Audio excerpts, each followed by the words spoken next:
बिस्मिल्लाहिर्रहमानिर्रहीम। अच्छा जी, इससे पहले जो हम इस कैपेसिटर टॉपिक हम पढ़ रहे थे, उसमें कैपेसिटर में जो हमने लास्ट टॉपिक जो पढ़ा है उसमें अगर आप ज़हन में हो तो वो है कम्बिनेशन ऑफ कैपेसिटर्स पढ़ा था। कम्बिनेशन ऑफ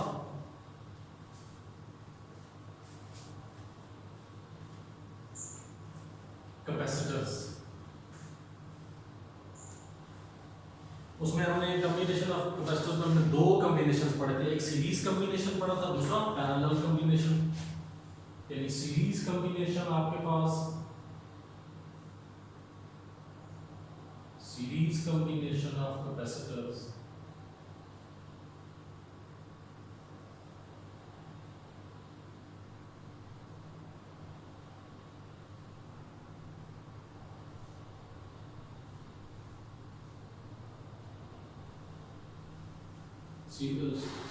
कैपेसिटर्स में रेजिस्टर्स बना दिए। सीरीज में मैंने आपको बताया था पोटेंशियल चेंज होता है क्योंकि पॉइंट ऑफ कॉन्टैक्ट्स डिफरेंट हैं, और फिर आपका चार्ज चेंज नहीं होता क्योंकि पाथ सेम है। इसमें फिर आपने जो निकाली कैपेसिटर निकली थी वो आपकी 1/c is equal to 1/c1 plus 1/c2 plus 1/c3। यानी आपने 1/c इक्विवेलेंट निकाला था 1/ci, ये था। उसके बाद दूसरा आपने पढ़ा था parallel combination of resistor capacitors.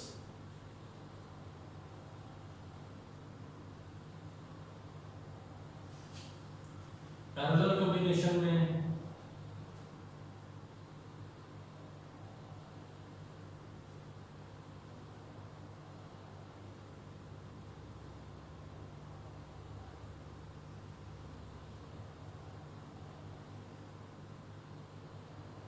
C1 C2 C3 potential same था क्योंकि पॉइंट ऑफ कॉन्टैक्ट्स जिनके दरमियान रेजिस्टेंस लगी थी वो सेम था, चार्ज डिफरेंट हो गया था। तो यहाँ से आपके पास जो निकली थी वो C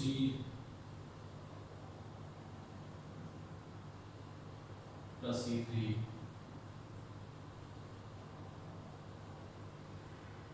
CI।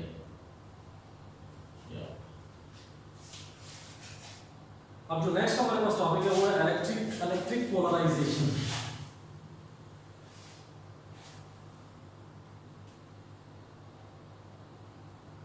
Electric polarization of dielectric. Dielectric and insulator. Polarization dielectric किसे कहते हैं? इंसुलेटर को। हमने पढ़ा है पहले कि डाइलेक्ट्रिक किसको कहा जाता है? इंसुलेटर।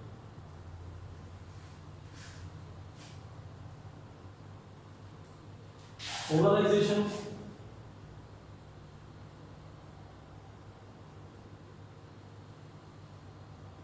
पोल्स फॉर्मेशन, पोल्स का बनना या डायपोल फॉर्मेशन, डायपोल का बनना। डायरो पोल, पोल्स किनारे, डाय और पोल, डाय दो, पोल आपके किनारे या एंड्स। ठीक है जी। इसमें आपका जो डायपोल है, डायपोल को अगर आपको डिफाइन करना पड़ जाए, two equal and opposite charges separated by a distance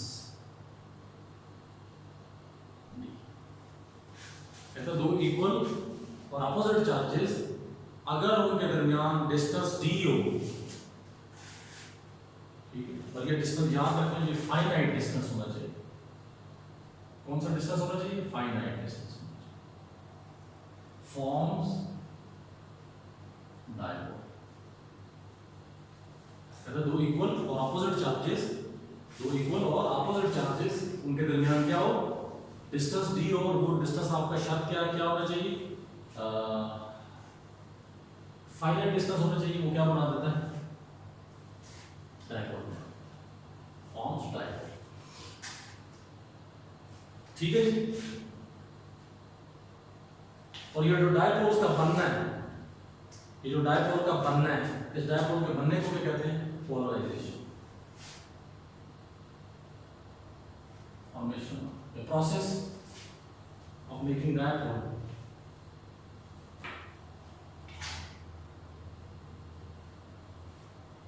Process of formation of dipole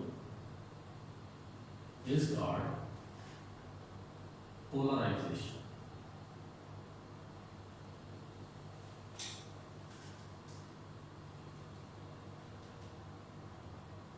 अब यहां पे जो दूसरी चीज है वो डाइलेक्ट्रिक, डाइलेक्ट्रिक, डाई दो, इलेक्ट्रिक का लफ्ज इस्तेमाल होता है चार्जेस के लिए।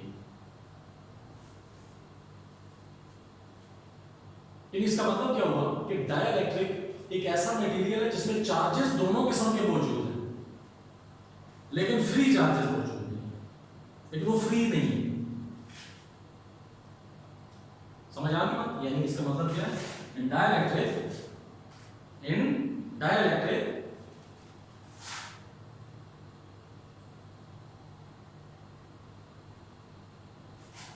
both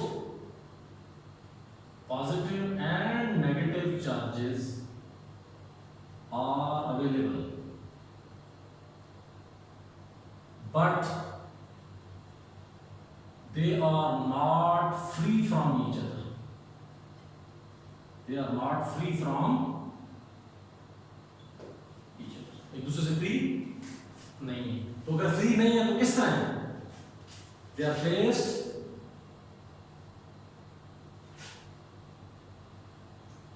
in molecules in such a way that their centers coincides with each other.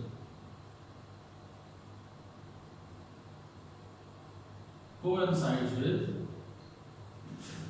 कहता है ये मॉलिक्यूल्स में इस तरह पड़े हैं कि इनके सेंटर्स भी आपस में कोइंसाइड कर रहे हैं। सेंटर्स कोइंसाइड करने का क्या मतलब है? सेंटर्स कब, किसी भी चीज का सेंटर दूसरे के सेंटर पे कब आता है? जब वो चीज पूरी की पूरी उसके ऊपर चढ़ी हुई हो, यानी बिल्कुल मुकम्मल उसके ऊपर हो, तब आप कह सकते हैं कि इनके सेंटर्स भी आपस में क्या कर रहे हैं, ओवरलैप कर रहे हैं, सेंटर्स भी कोइंसाइड कर रहे हैं। ठीक है।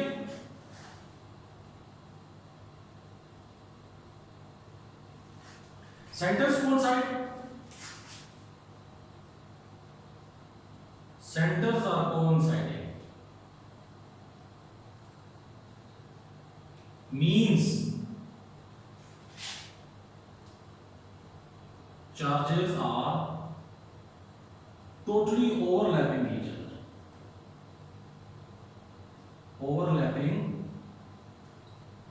other, एक दूसरे के ऊपर टोटली ओवरलैप कर रहे हैं। उससे क्या होगा? So totally overlapping each other, so it means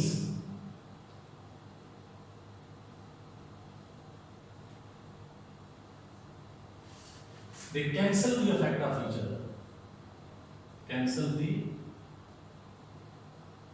effect of each other, but as a whole molecule is neutral,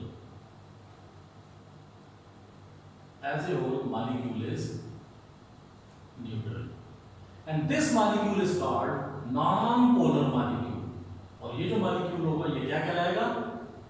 non-polar molecule। क्या कहलाएगा? non-polar molecule। इसका मतलब है कि फिर एक पोलर मॉलिक्यूल भी होता है, एक पोलर मॉलिक्यूल भी होता है।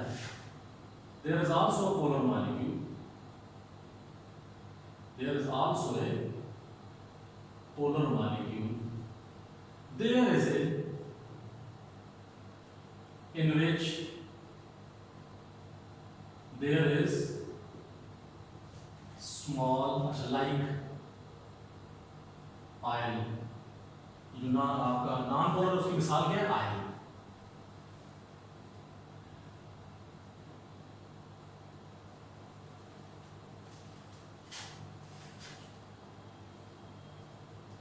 ठीक है जी, इसमें क्या होता है? There is a small distance between positive and negative charge. इसका मतलब क्या होगा? थोड़ा सा डिस्टेंस उनके दरमियान होगा permanent, but so polar molecules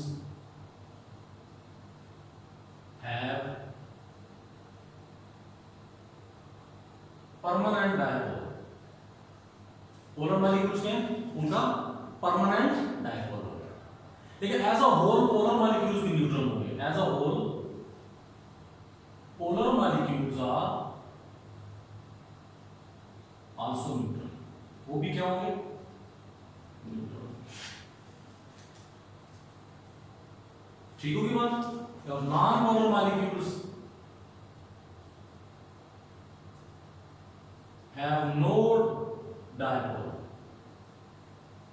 until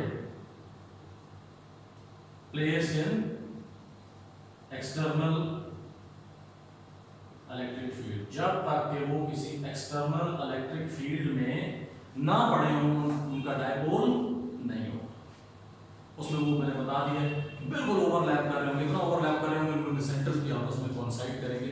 और सेंटर्स कोइंसाइड तभी करते हैं जब एक चार्ज दूसरे चार्ज के तो एक ऑब्जेक्ट दूसरे ऑब्जेक्ट के ऊपर बिल्कुल फुली ओवरलैप कर रहा हो, तो एज अ होल वो एक दूसरे के इफेक्ट को कैंसिल कर देंगे, तो आपका फिर जो मॉलिक्यूल होगा वो न्यूट्रल होगा। इसको कहते हैं नॉन पोलर मॉलिक्यूल। जो पोलर मॉलिक्यूल होता है उसमें थोड़ा सा पॉजिटिव और नेगेटिव चार्ज के दरमियान थोड़ा सा डिस्टेंस होता है, परमानेंटली रहता है। यानी इसके मतलब पॉजिटिव और नेगेटिव चार्ज ओवरलैप में थोड़ा सा डिस्टेंस उनका होता है, यानी इसका मतलब उसमें स्लाइड सा डायपोल हर वक्त मौजूद है। हम कह सकते हैं कि उसमें आपका परमानेंट डायपोल होता है, लेकिन परमानेंट डायपोल होने के बावजूद भी आपका जो पोलर मॉलिक्यूल्स हैं वो क्या होंगे?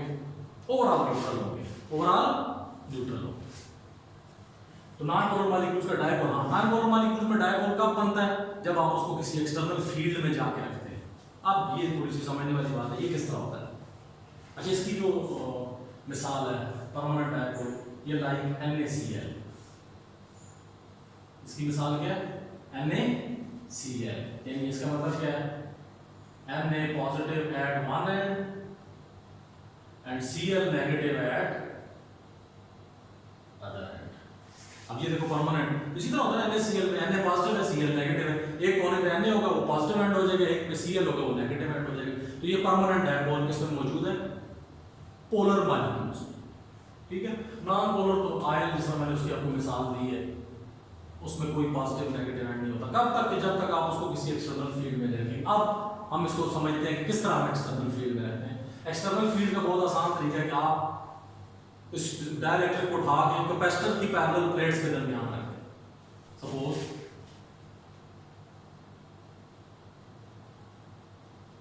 There is a parallel plate capacitor connected with the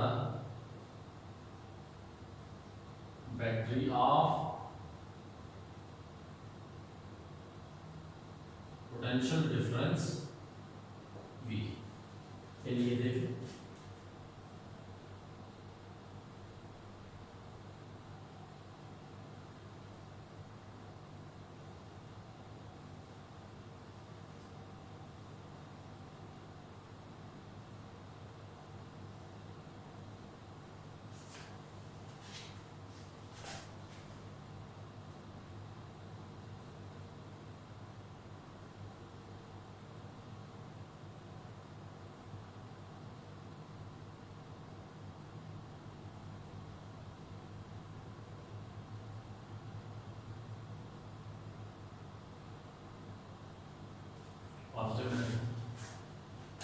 फिर यहाँ पे डिस्टेंस डी है।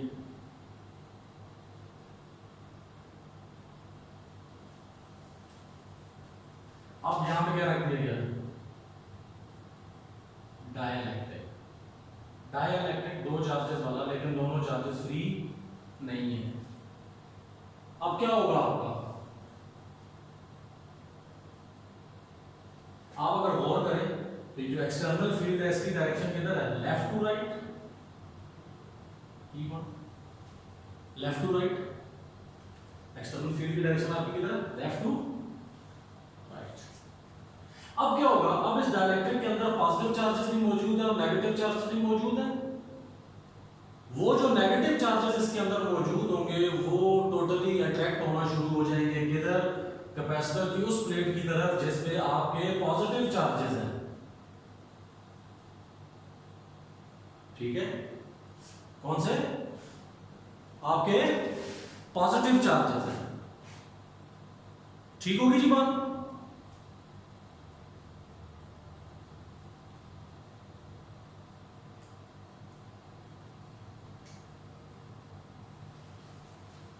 अब आपके पास क्या होगा, ये आपके नेगेटिव चार्जेस, इधर जितने इसके नेगेटिव चार्जेस है ये आपके इधर अट्रैक्ट होना शुरू हो जाएंगे, नेगेटिव पॉजिटिव।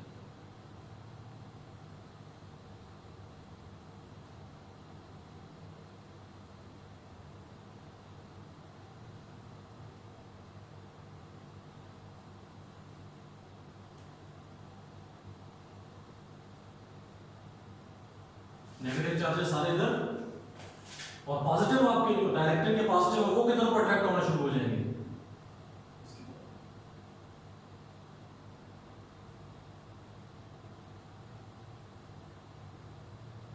मॉलिक्यूल्स के।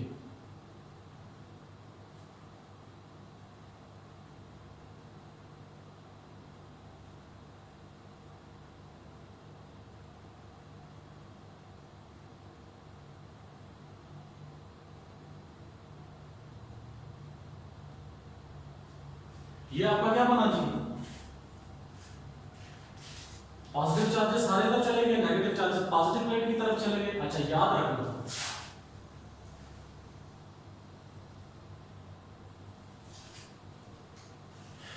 ये जो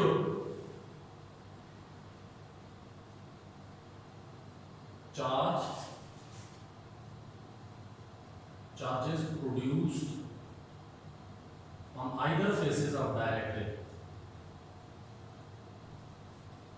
either phases of dielectric are called induced charges। वो क्या कहलाएंगे आपके, इंड्यूस्ड चार्जेस कहलाएंगे। कहता है आपके जो चार्जेस डाइलेक्ट्रिक के दोनों फेजेस पे प्रोड्यूस होंगे, जो है किसकी वजह से, charges produced on the either face of the dielectric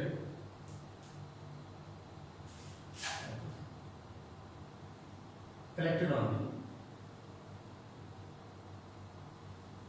either face of the dielectric are called induced charges. इनको क्या कहेंगे, इंड्यूस्ड चार्जेस कहेंगे। और ये किस वजह से आए हैं, जब हमने इस डाइलेक्ट्रिक को उठा के किस में रखा है, एक्सटर्नल इलेक्ट्रिक फील्ड में। देखिए एक्सटर्नल इलेक्ट्रिक फील्ड किधर है, पॉजिटिव टू नेगेटिव, यानी किधर बनती है, लेफ्ट टू राइट। अब इसके अंदर आप देखें, इस एक्सटर्नल इलेक्ट्रिक फील्ड के अंदर रखने से आपके इस डाइलेक्ट्रिक में भी क्या पैदा हो गया, एक साइड पॉजिटिव चार्जेस हो गए, दूसरी साइड नेगेटिव चार्जेस। जब एक साइड पॉजिटिव यानी हायर पोटेंशियल हो जाए, दूसरी यानी नेगेटिव यानी लोअर पोटेंशियल हो जाए, इसका मतलब है पोटेंशियल डिफरेंस भी क्रिएट हो जाता है। और साथ ही एक साइड पॉजिटिव हो और दूसरी नेगेटिव हो तो क्या स्टैब्लिश हो जाता है, इलेक्ट्रिक फील्ड। इसका मतलब ये हुआ कि ये कौन सा फील्ड था, अप्लाइड इलेक्ट्रिक फील्ड था।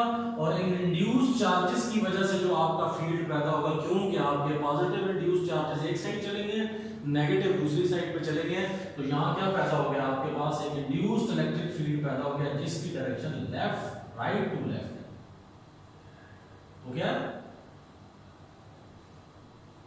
Right to left.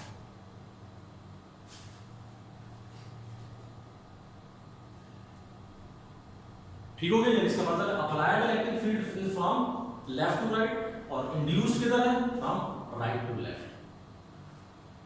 ठीक हुई बात। अब E1 is applied electric field. E1 is applied electric field and E2 is, और ये किधर है, left to right. E2 is induced electric field, ये किधर है, from right to left, right से left.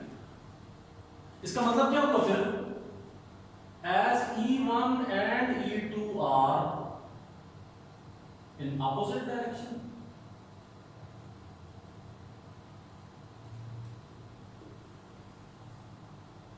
so net electric field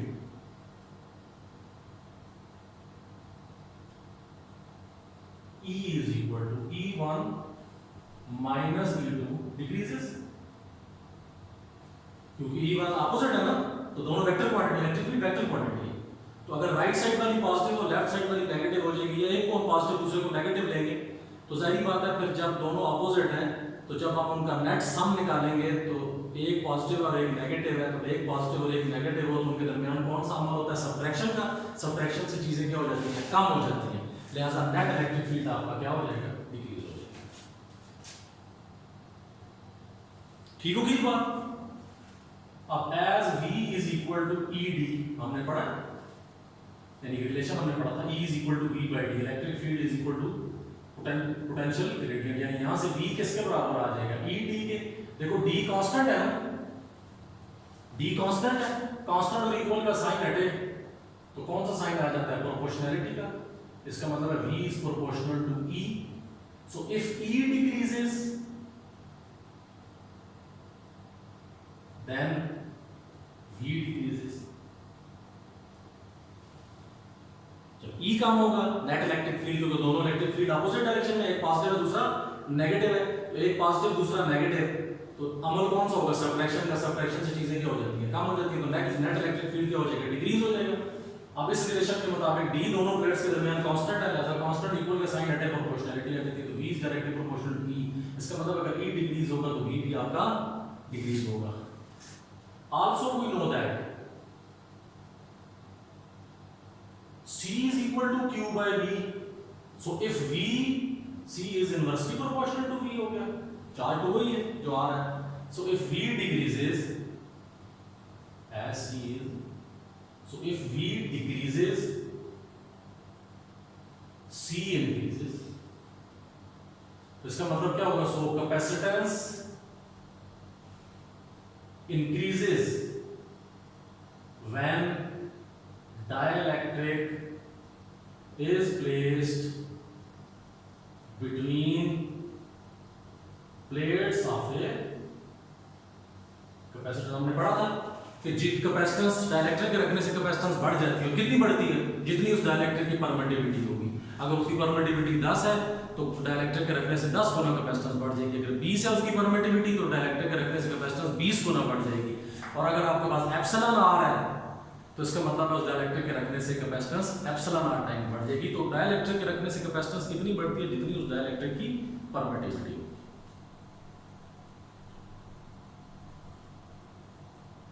ठीक है जी। फिर इसका मतलब यहां पे इस एक्सटर्नल फील्ड की वजह से आपका क्या बना, डायपोल। अब देखो पॉजिटिव साइड एक पे, नेगेटिव इधर चले गए, नेगेटिव इधर थी, पॉजिटिव इधर आ गए। इसका मतलब डाइलेक्ट्रिक के अंदर क्या बन गया, डायपोल। यानी हम कह सकते हैं कि due to external electric field dipole is formed in dielectric। यानी इसका मतलब क्या हुआ कि डायपोल बन गया। डायपोल क्या होता है, दो इक्वल और अपोजिट चार्जेस उनके दरमियान डिस्टेंस होना चाहिए। देखो पॉजिटिव इधर चले गए, नेगेटिव इधर चले गए, तो किसकी वजह से, इस एक्सटर्नल फील्ड हटाएं, डायपोल खत्म हो जाएगा। ये किसका है, ये नॉन पोलर मॉलिक्यूल, पोलर में इस्तेमाल होता है।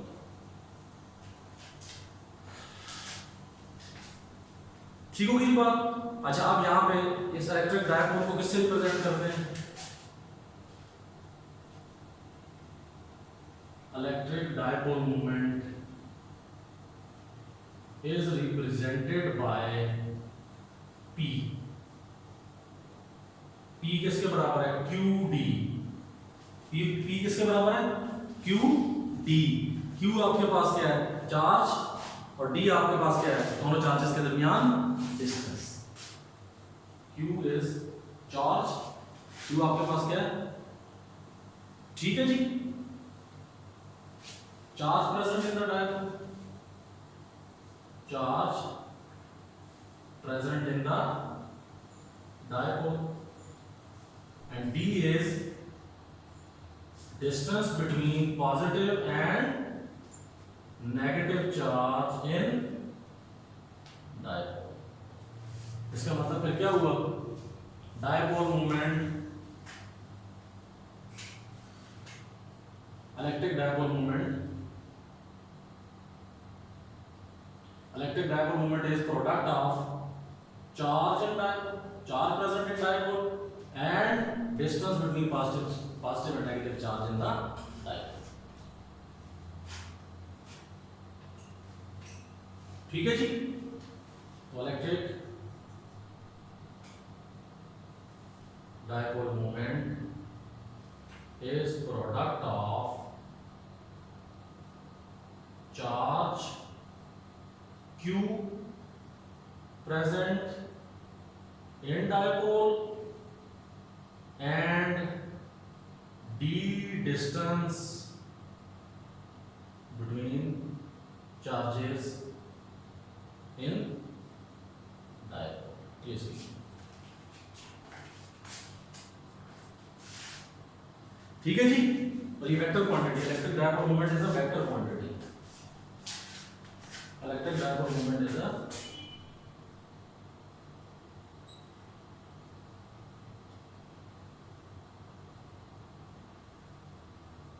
vector quantity.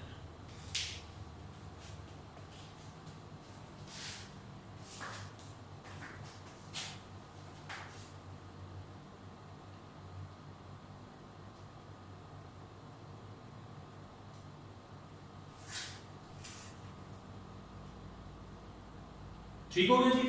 ये आपका टॉपिक था जी. इंशाल्लाह नेक्स्ट हम इसको